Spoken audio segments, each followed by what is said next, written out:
Amém. Graça e paz, igreja. Vamos abrir nossas Bíblias. Filipenses capítulo 2. Eu vou usar a tradução NVI. Filipenses capítulo 2.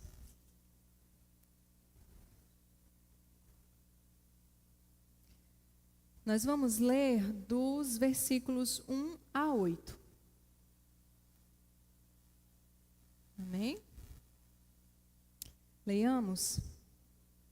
Se por estarmos em Cristo, nós temos alguma motivação, alguma exortação de amor, alguma comunhão no Espírito, alguma profunda afeição e compaixão, completem a minha alegria, tendo o mesmo modo de pensar, o mesmo amor, um só Espírito e uma só atitude.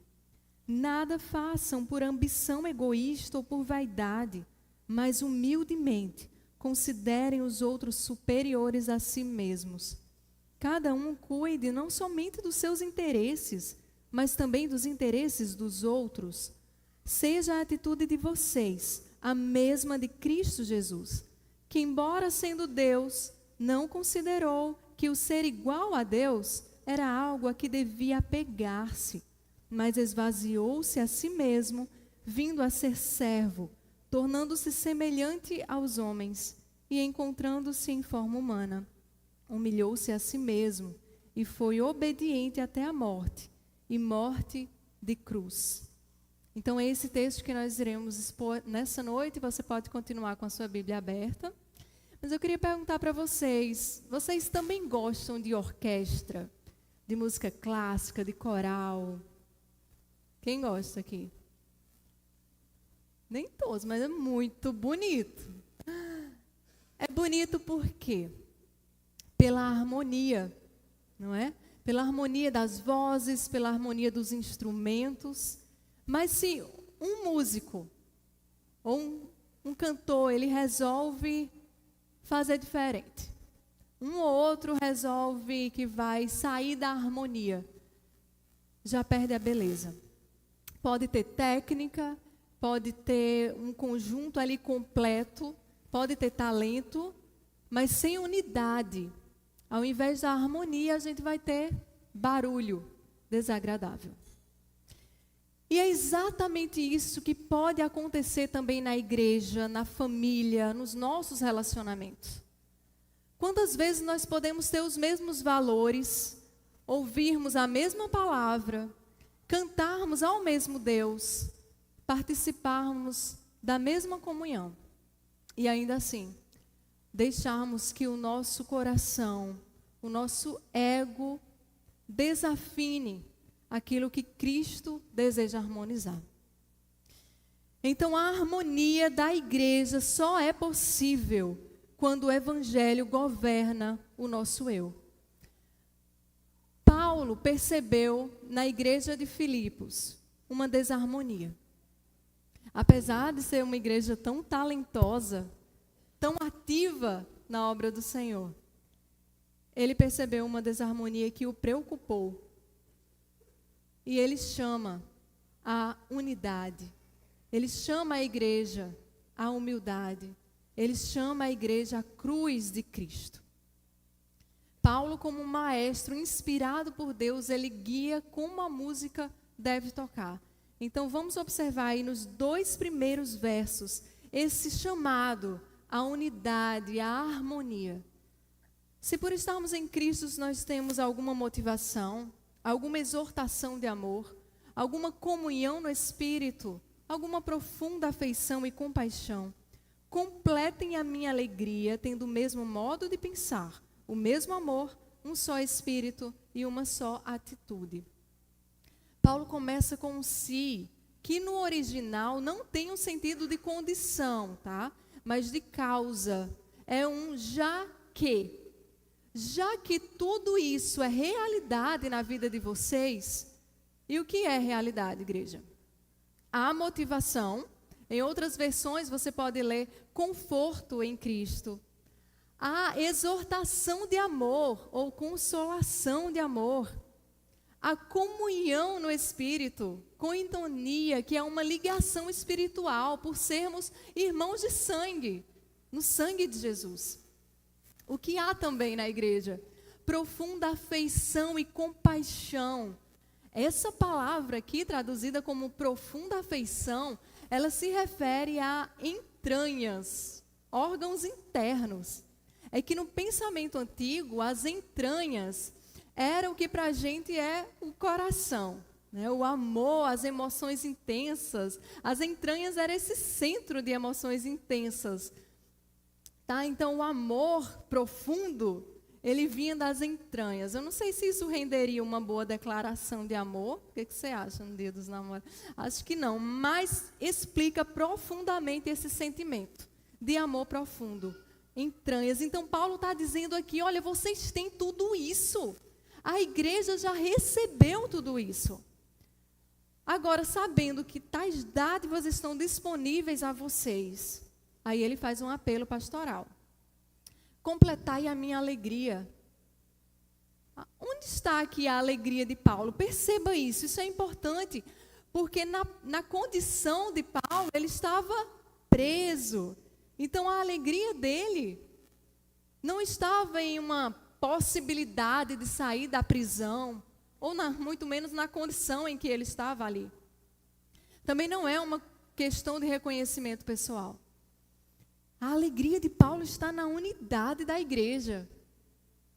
A igreja de Filipos proporcionava a Paulo muitas alegrias, mas faltava algo. Então ele diz que sintais o mesmo, tendo o mesmo amor, o mesmo ânimo, sentindo a mesma coisa. Por que Paulo dava tanto valor assim à unidade? A ponto de dizer que seria motivo de alegria para ele. Porque a unidade não é opcional para nós, meus irmãos. A unidade é uma evidência da vida em Cristo. Então, Paulo argumenta, se todos estamos em Cristo, então não podemos viver desconectados uns dos outros.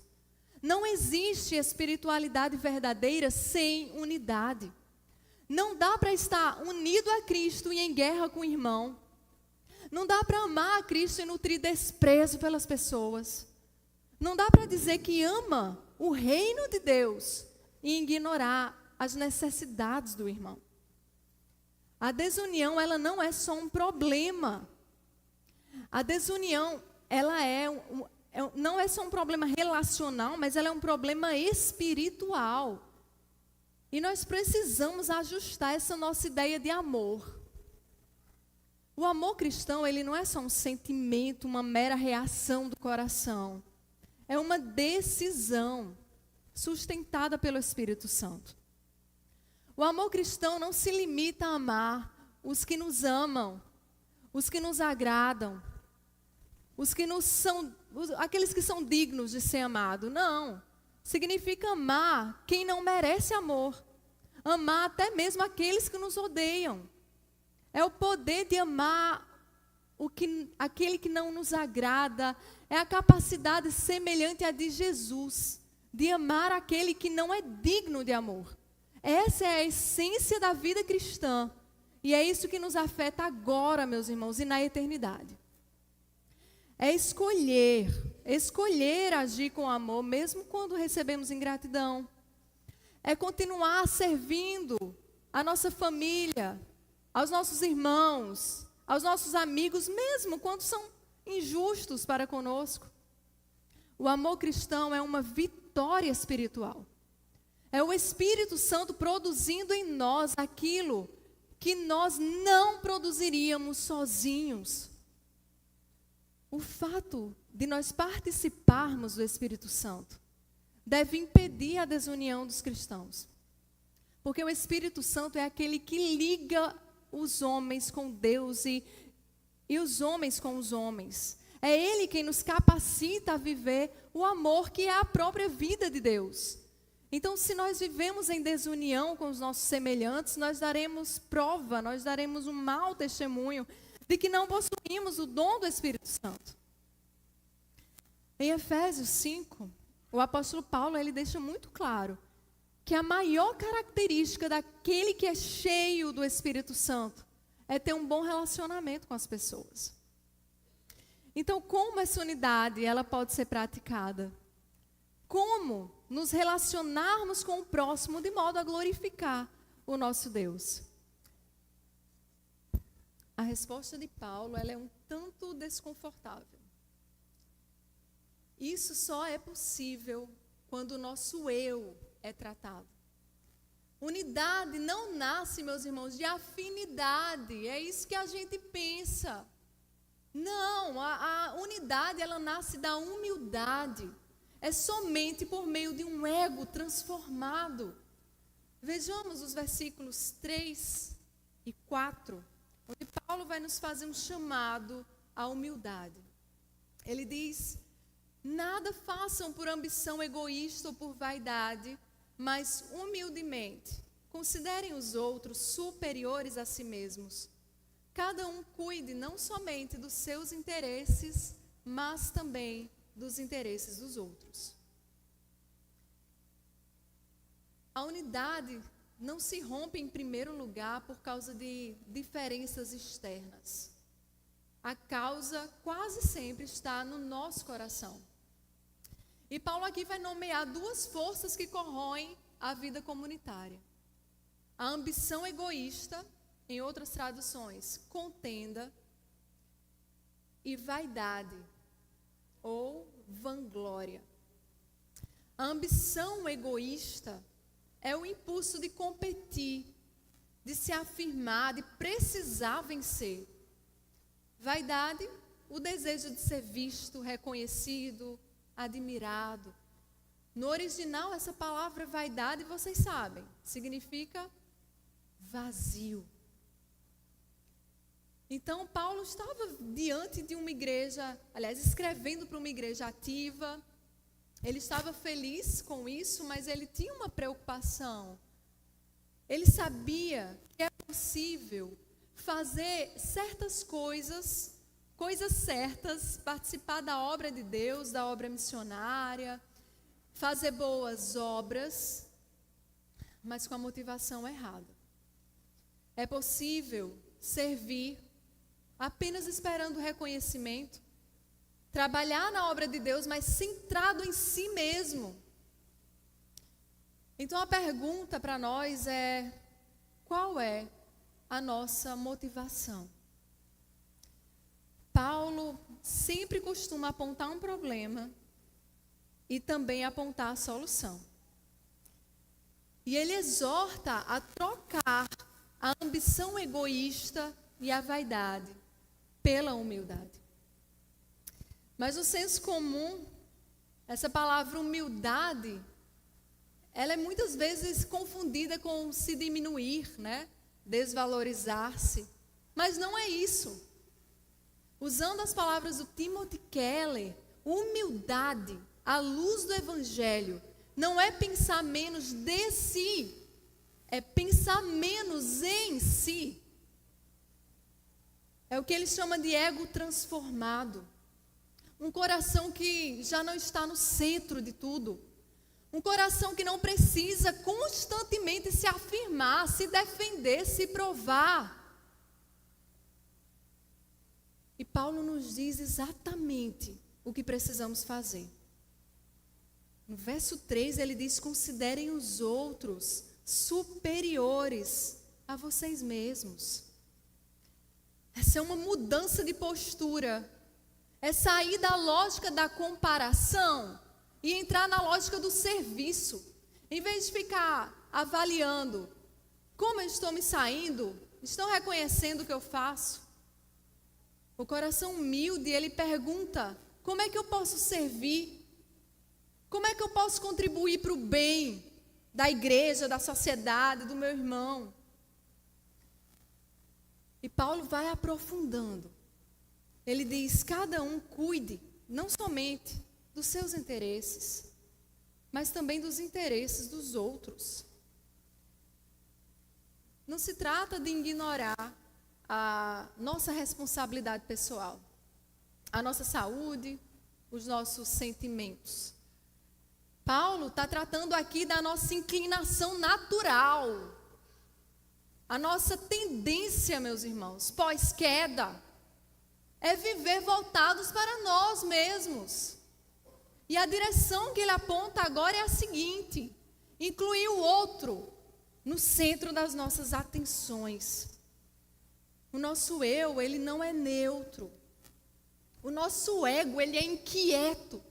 Ele nunca está satisfeito. Sempre precisa de mais. Mais validação, mais segurança, mais controle. Ele se compara, ele se mede, ele se defende. Ele se ocupa o tempo inteiro consigo mesmo. Meus irmãos, não sejamos devotos de nós mesmos. O nosso ego, ele é dolorido. Você caminha todos os dias e você não se dá conta do esforço que os seus pés fazem. A não ser que ele comece a doer. Aí você volta a sua atenção para ele e entende o esforço que os seus pés estão fazendo. O nosso ego, ele dói o tempo todo. Como ele dói o tempo todo, então a nossa atenção está voltada para ele o tempo inteiro. O tempo inteiro a gente está trabalhando em prol dele, pensando nele. E isso é cansativo. Ele dói com qualquer coisa que alguém diz ou deixa de dizer, que alguém faz ou deixa de fazer. Mas foi para a liberdade que o Senhor nos chamou. Não sejamos escravos do nosso ego. Se você quer liberdade, entenda que humildade é a liberdade que vem do autoesquecimento. O nosso ego, ele impõe fardos pesados. Jesus, no entanto, diz: venham a mim, todos vós que estáis cansados e sobrecarregados, e eu vos aliviarei. Tomai sobre vós o meu jugo, e aprendei de mim, que sou manso e humilde de coração.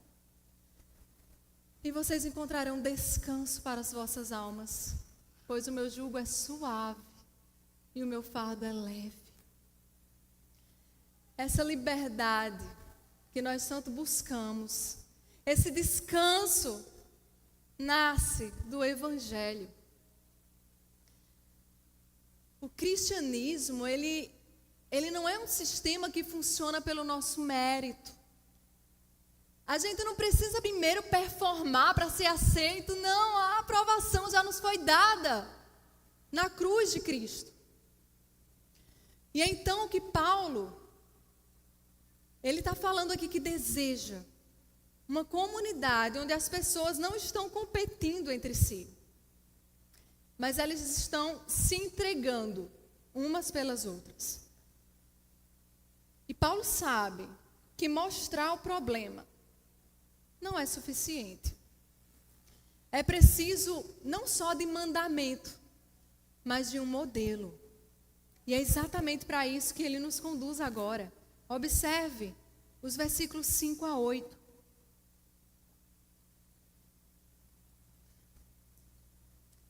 A vida cristã, ela não é construída, meus irmãos, apenas por princípios morais. A nossa rocha, o que sustenta o cristianismo é uma pessoa. A humildade que Paulo descreveu até aqui, agora ganha rosto e cicatrizes. Seja a atitude de vocês a mesma de Cristo Jesus, que embora sendo Deus, não considerou que o ser igual a Deus era algo a que devia apegar-se, mas esvaziou-se a si mesmo, vindo a ser servo, tornando-se semelhante aos homens.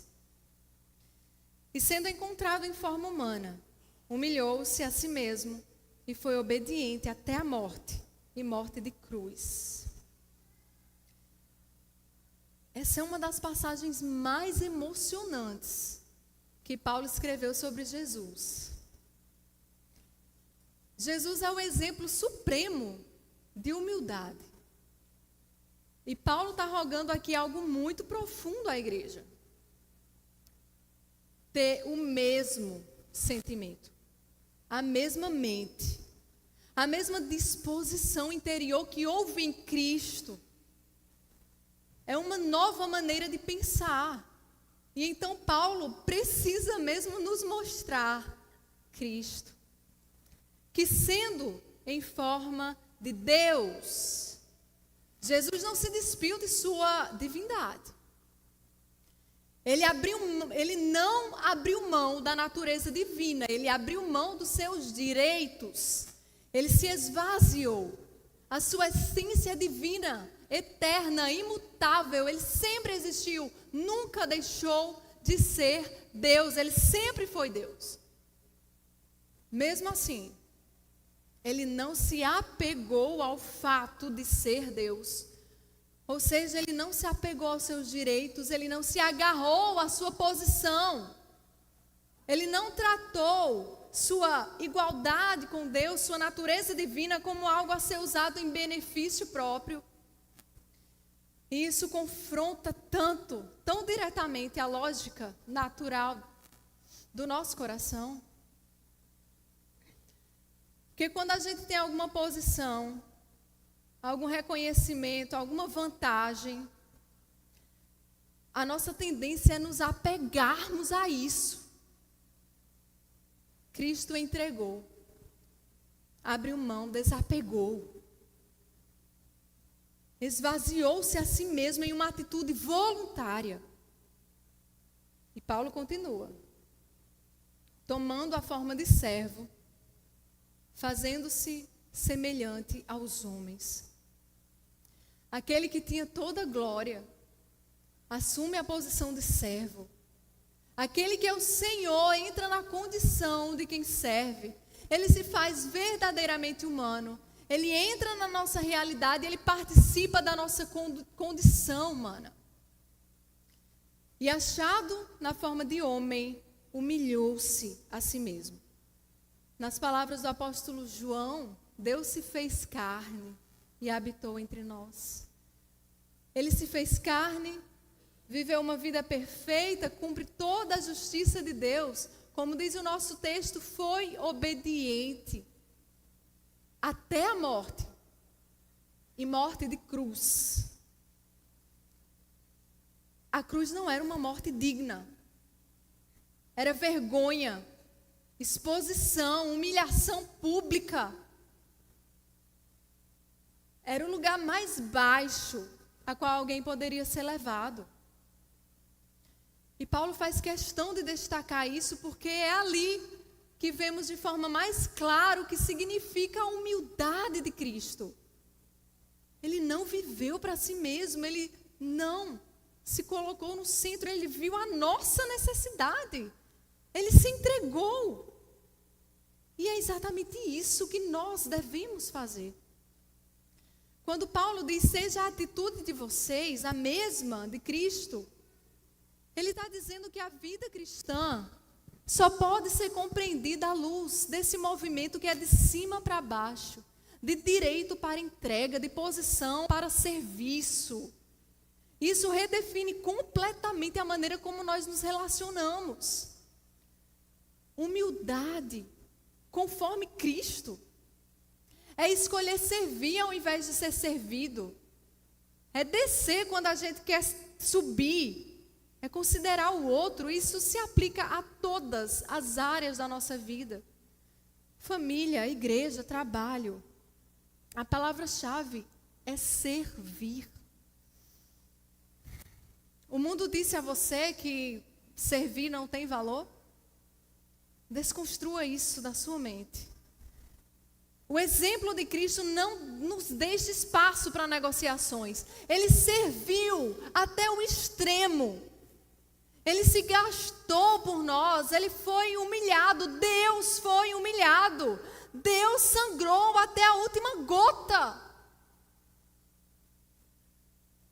E a gente acha que está fazendo muito quando a gente acorda cedo para servir alguém. E a gente acha que está fazendo muito quando a gente abre mão de um interesse nosso. Quando a gente deixa de fazer algo muito importante para brincar com nossos filhos. A gente acha que está fazendo muito quando a gente gasta um tempinho de oração por nosso irmão. A gente sempre acha que está fazendo muito. Deus se fez carne, meus irmãos. Sofreu uma morte de cruz. Nós precisamos olhar para a cruz. Nós só conseguimos viver o que a Bíblia ensina quando nós entendemos o que a cruz revela sobre nós. Quando nós olhamos, quando nós imaginamos, ao lermos as Escrituras, o próprio Deus crucificado, nós vemos duas coisas. Uma é a gravidade do nosso pecado. A gente não presta. Segundo, Deus é muito misericordioso. Deus é grande. E isso nos coloca no lugar certo. Não há espaço para superioridade quando nós lembramos que nós precisávamos da cruz. Não há espaço para o nosso orgulho quando nós entendemos o custo da nossa redenção. A cruz, ela nos nivela. Somos todos pecadores. Não somos melhores do que ninguém. Mas a cruz, ela também nos transforma. Ela nos dá esperança. O mesmo Cristo que se entregou por nós agora, habita em nós pelo seu Espírito. A humildade dele, a humildade que ele viveu, começa então a ser formada em você que é cristão. Por isso que a humildade, ela é fruto de uma nova vida. Se você foi transformado, se você foi salvo por Cristo, já que você está em Cristo, então deixe que a vida de Cristo, que a humildade de Cristo se manifeste em você.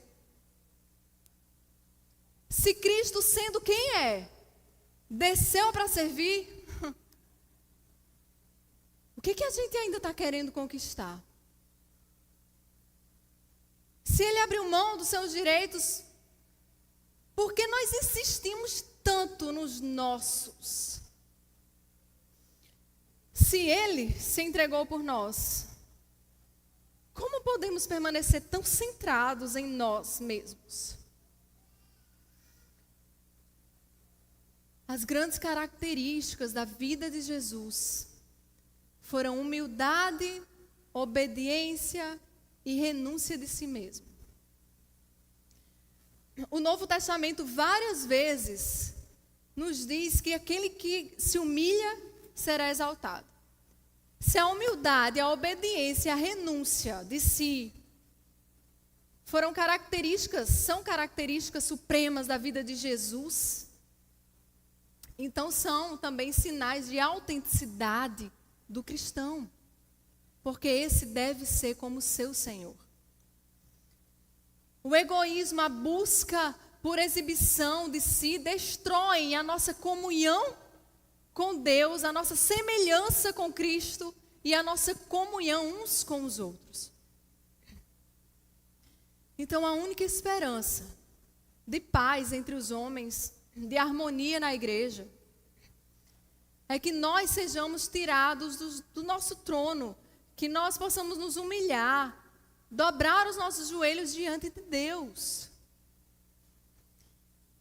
Nas lindas palavras do compositor Isaac Watts, quando a estupenda cruz vejo e contemplo, na qual morreu o príncipe da glória, meu maior lucro, perda considero, e despejo em meu orgulho. Diante dessa palavra, nós precisamos tomar uma decisão. Amar o Senhor Jesus e amar aqueles que Ele ama. E isso implica em a gente adentrar o nosso coração e, na força do Espírito Santo, arrancarmos o nosso ego pesado do trono do nosso coração e colocarmos no chão, prostrados diante do Rei que deve reinar em nosso coração. Nós não estamos no centro, o ego não reina, a vida não gira ao nosso redor. E o reino a qual pertencemos, ele não funciona segundo a lógica desse mundo. Nós somos servos do Rei Altíssimo, pertencentes a um reino superior. E para alcançá-lo, a gente não precisa de mérito nosso, vencer nosso irmão, concorrência. De nada vale o nosso esforço, tudo é pela graça. E isso esmaga o nosso ego.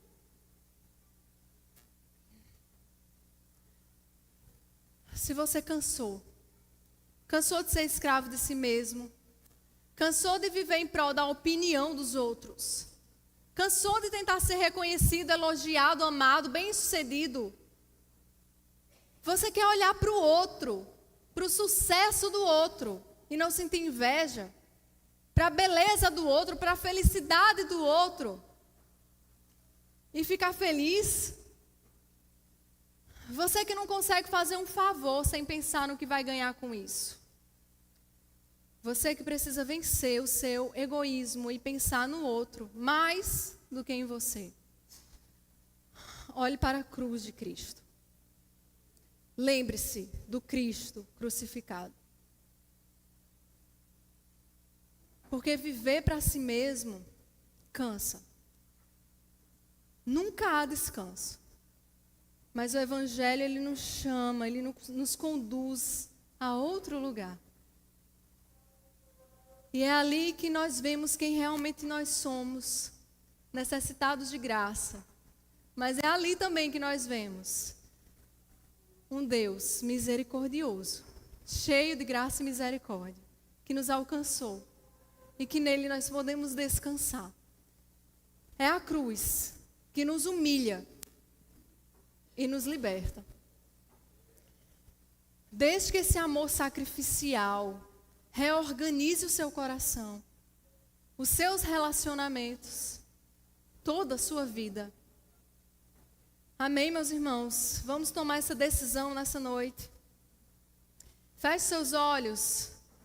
Vamos fazer uma oração bem antiga. Um puritano escreveu uma oração que tem tudo a ver com o que nós refletimos hoje, e que essa seja a nossa oração diariamente. Ó Jesus, manso e humilde de coração, ouve-me, livra-me, Jesus, do desejo de ser estimado, do desejo de ser amado, do desejo de ser exaltado, do desejo de ser honrado, do desejo de ser louvado, do desejo de ser preferido a outros, do desejo de ser consultado, do desejo de ser aprovado, do medo de ser humilhado, do medo de ser desprezado, do medo de ser repreendido, do medo de ser esquecido, do medo de ser ridicularizado, do medo de ser prejudicado, do medo de ser alvo de suspeitas. E Jesus, concede-me a graça de desejar que outros possam ser mais amados do que eu, que outros possam ser mais estimados do que eu, que na opinião do mundo outros possam crescer e eu diminuir, que outros possam ser escolhidos e eu posto à parte, que outros possam ser louvados e eu passe despercebido, que outros possam ser preferidos a mim em tudo, que outros possam tornar-se mais santos do que eu, contanto que eu me torne tão santo quanto devo ser. Amém. Amém, Senhor. Toca nos nossos corações. Nos fere o nosso ego sempre que necessário for e coloque-o prostrado diante de Jesus Cristo, o Senhor das nossas vidas, o Senhor do nosso coração, o centro da vida de todo cristão. Senhor, e que esse amor por Ti, essa adoração genuína nos leve à unidade que o Senhor quer para a Tua igreja. E que esse testemunho da Tua igreja possa ser luz nesse mundo de trevas, Senhor. Em nome de Jesus, transforma o nosso coração. Nos ajude, porque nós sabemos o quão difícil isso é e o Senhor sabe. Em nome de Jesus, nos dê, Espírito Santo de Deus, força para colocarmos os amores no lugar certo. Em nome de Jesus, nos ajude. Perdoa-nos. Em nome de Jesus. Amém.